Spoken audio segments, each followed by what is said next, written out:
Bien amigos, estamos en su programa diario Catequesis Viviente, un programa que le transmitimos todos los días en hora de la mañana de 8 a 9 y en la noche de 9:30 en adelante. Un programa que en esta ocasión trata de presentarles a ustedes lo que es el Año Santo de la Misericordia según la normativa del Papa Francisco en la bula Pontificia Misericordia Vultus, que estamos leyendo, ¿verdad?, sistemáticamente y comentándoselas. Hoy vamos a comentar con ustedes primero los tweets que nos llegan. Ustedes pueden escribir también sus tweets a la dirección FTV 05 numeral catequesis viviente @FTV 05 numeral catequesis viviente. Y hemos recibido un tuit de Omar Barahona que nos dice: todos los días veo el programa Catequesis Viviente con el Padre Verar. Excelente programa para aprender más sobre nuestra fe católica. Dios bendiga a nuestro Padre Verar, un gran hombre de Dios. Bueno, pero también pecador, ¿verdad? Como el Papa Francisco, todos somos pecadores. Ana Cristina García: excelente que den esta catequesis para estos tiempos donde se han perdido los valores, respeto y límites. Cierto. Gracias, Ana Cristina, por tu tuit. Julie Ortega: lo máximo, una bendición de Dios poder contar con estas catequesis. Dios y la Virgen les bendice. Bueno, hermanos, pueden escribir pues sus tweets aquí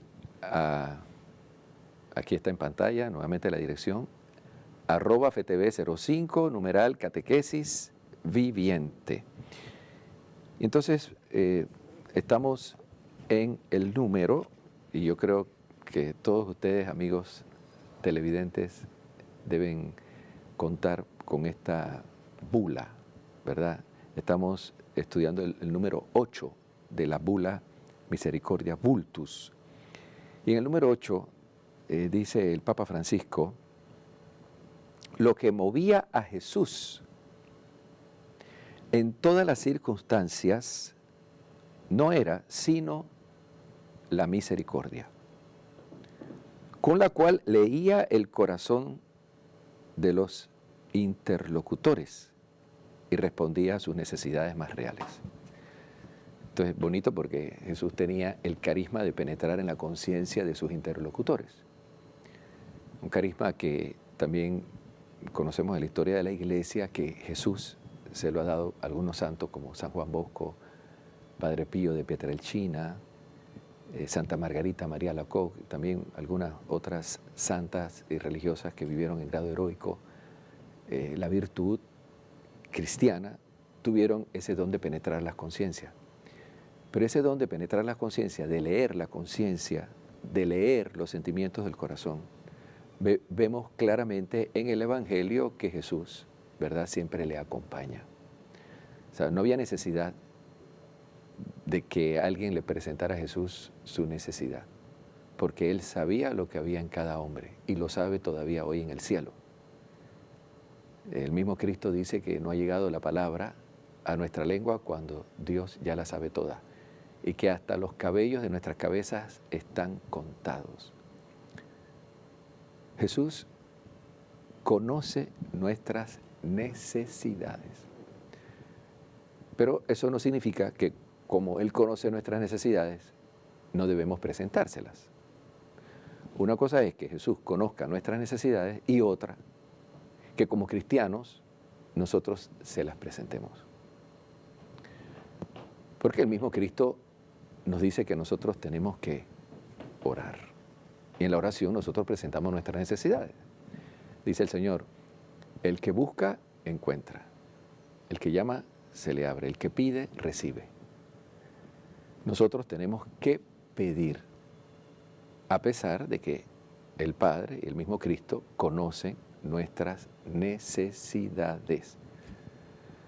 Lo que nosotros deseamos, lo que nosotros buscamos, lo que nosotros necesitamos, Dios lo sabe. Pero hay que presentarlo.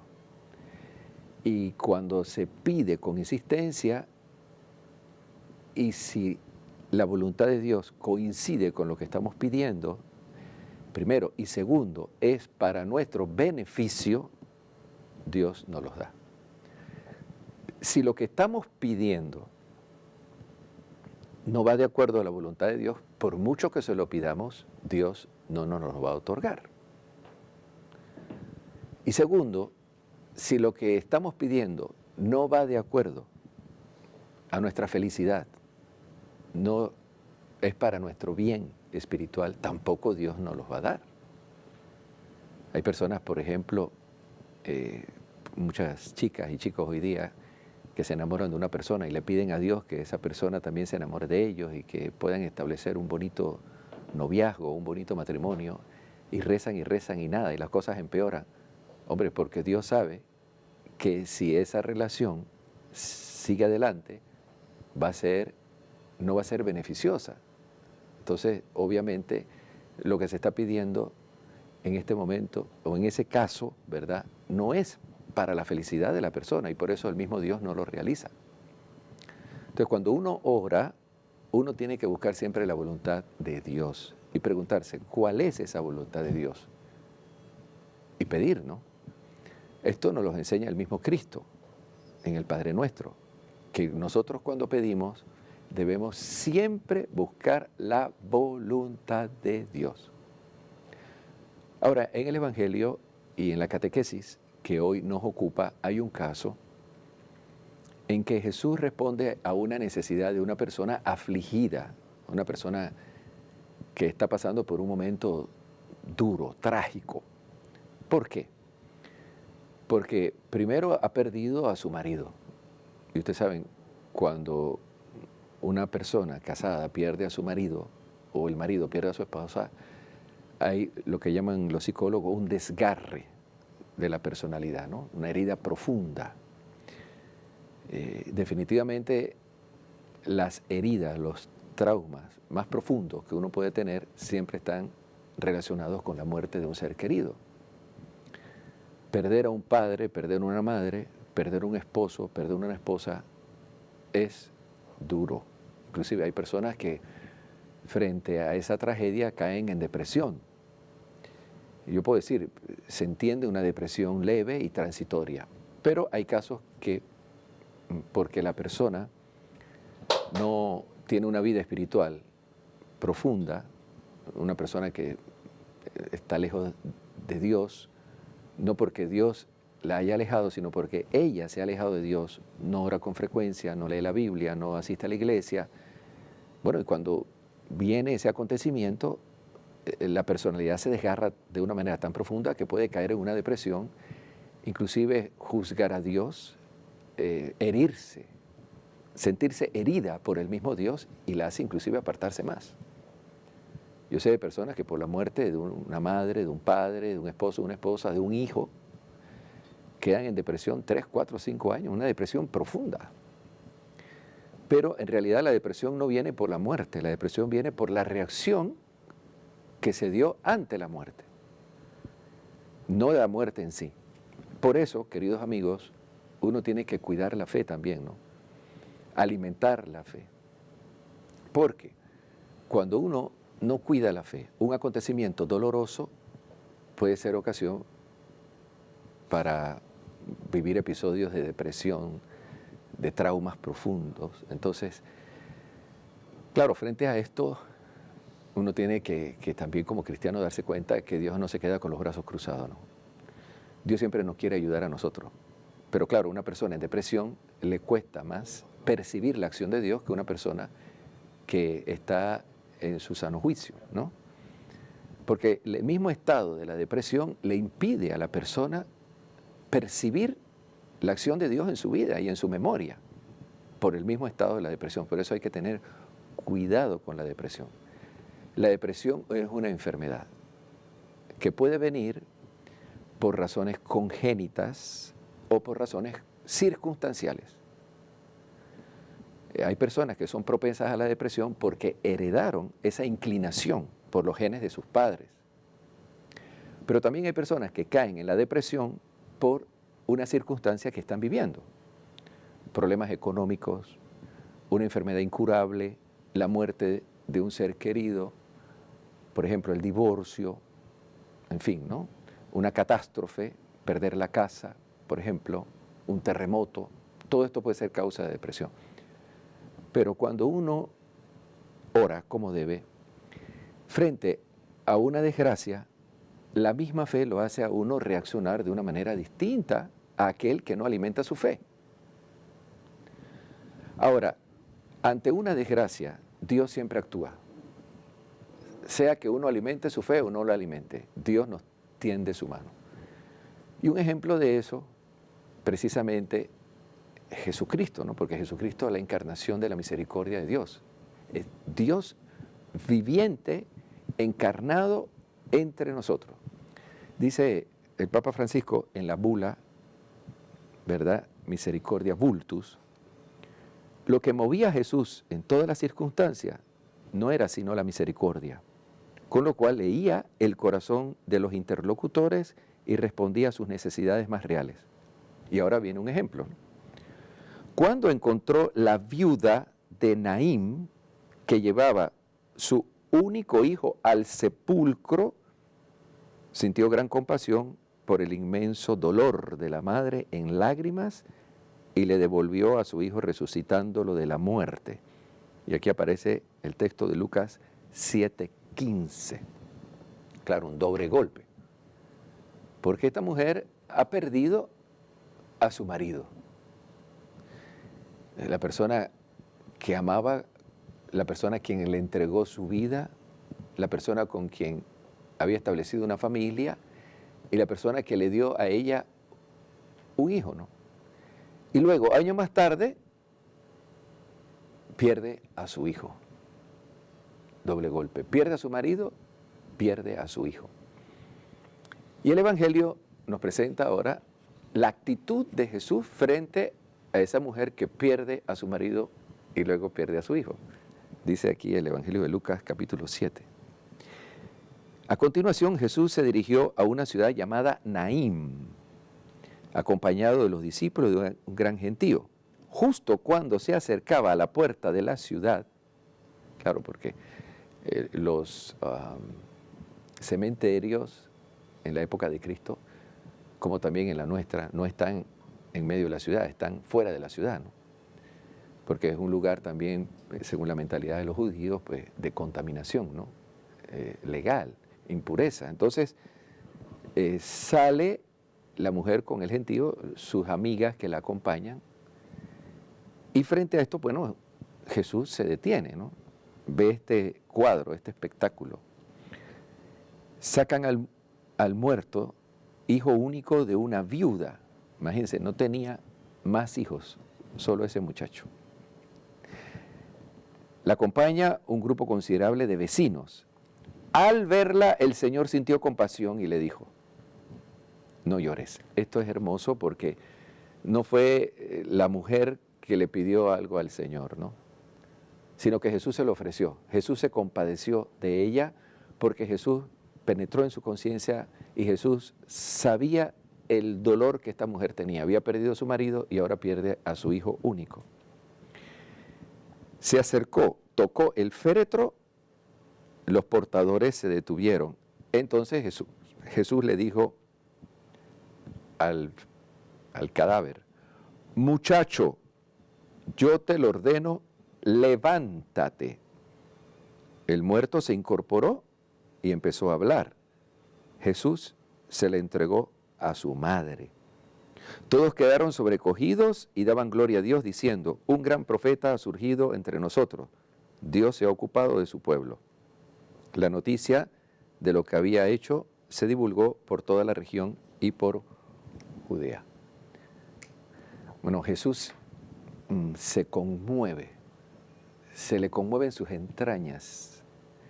Jesús comparte el dolor de esta madre. Fue una iniciativa suya, queridos amigos. Y así, como Jesús se conmovió ante el dolor de esa madre, Jesús se conmueve hoy ante el dolor de toda mujer, de todo hombre, de todo ser humano que pierde un familiar.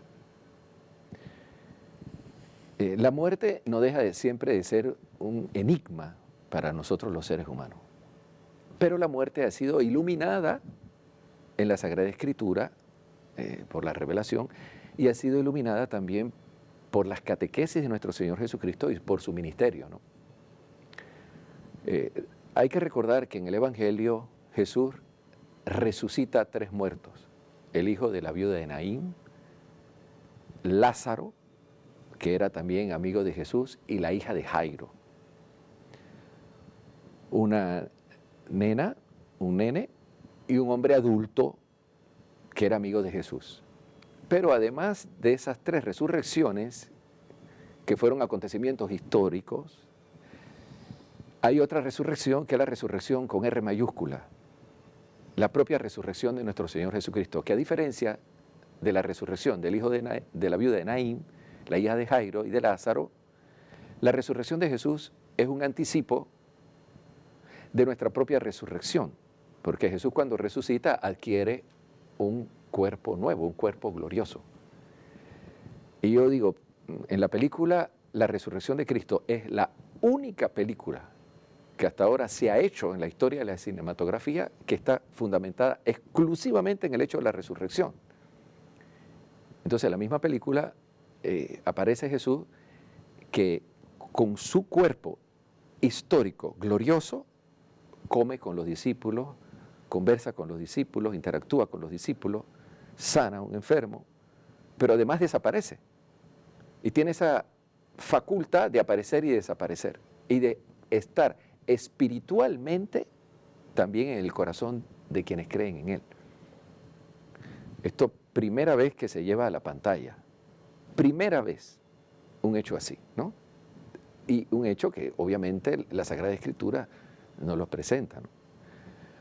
Ahora, aquí vemos pues la diferencia entre estas 3 resurrecciones que Jesús hace y la propia resurrección de Cristo, que es una resurrección que es una vida nueva de los bienaventurados en el paraíso. Jesús ya no muere más.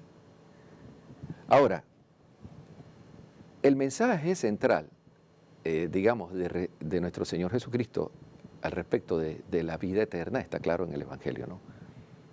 Jesús devuelve la vida a los difuntos. Entonces, la muerte no es el fin. Yo en esto tengo que muchas veces que aclarar y ayudarle a una persona a salir del trauma de la muerte de algún familiar, ¿verdad? Porque han ido a un psicólogo o un psiquiatra no creyente que le dice, pero tú tienes que aceptar que murió, porque si no, no sales de allí y tienes que aceptar que no lo vas a ver más. Es cierto, hay que aceptarlo, porque hay personas que no vencen el trauma porque no aceptan la realidad. La realidad es que murió. Pero también no es del todo acertado decir que no lo vas a ver más y que fue el fin definitivo, porque esa no es nuestra fe. Quienes creemos en Jesucristo sabemos que estamos en este mundo de paso y que la muerte es un paso para una vida mejor, una vida plena. Entonces, la muerte es una separación temporal. Y aquí hay una catequesis de Jesucristo en relación a la muerte, ¿no? Esta mujer pierde a su hijo, llora. Jesús comprende la aflicción que la mujer tiene. Jesús se pone en el lugar de la mujer y le devuelve la vida a su hijo. No sabemos las causas de la muerte del hijo, pero para Dios no hay nada imposible.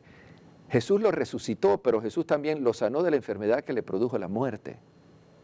Y fíjense, en la historia de la iglesia ha habido santos que también han resucitado muertos, como San Antonio, que resucitó a una niña que había muerto ahogada, como San Juan Bosco, que resucitó a un chico que quería confesarse con él, se llamaba Carlos. El chico quería confesarse con don Bosco, no quería confesarse con ningún otro sacerdote más. Y entonces fueron a buscar a don Bosco, pero don Bosco no estaba porque había salido a una misión. Y cuando don Bosco regresa pues a Valdoco, le dicen que este chico, Carlos, lo estaba buscando para confesarse, pero que había muerto. Cuando don Bosco llega a la casa de Carlos, encuentra un lazo negro en la casa que anunciaba que Carlos había muerto. Ya de hecho tenía más de un día de haber fallecido. Cuando llega a la casa, le da el pésame a toda la familia. Don Bosco sube a la habitación del chico, encuentra el cadáver. Don Bosco se pone de rodillas y dice: Carlos, cuánto me gustaría hablar contigo. Y en ese momento, el muchacho resucita. Don Bosco se le acerca y lo confiesa. Y le dice: estaba delante del infierno donde iba a caer. Y Don Bosco le dice: pues Dios te ha dado una oportunidad, confiésate. Y el muchacho se confesó. La familia se enteró de que el muchacho había resucitado, subió al aposento del muchacho, conversaron con el muchacho. Don Bosco le dijo: pero tiene que irse, déjenlo que se vaya, pero ahora morirá en paz. El muchacho se despidió de Don Bosco, se despidió de la familia, y habría que decirlo, volvió a morir. Ahora, esto es interesante porque la resurrección es un acontecimiento único, ¿no?, en la vida de Don Bosco, como también en la vida de San Antonio y de otros, que Dios le dio esa gracia, ¿no? Es un poder extraordinario.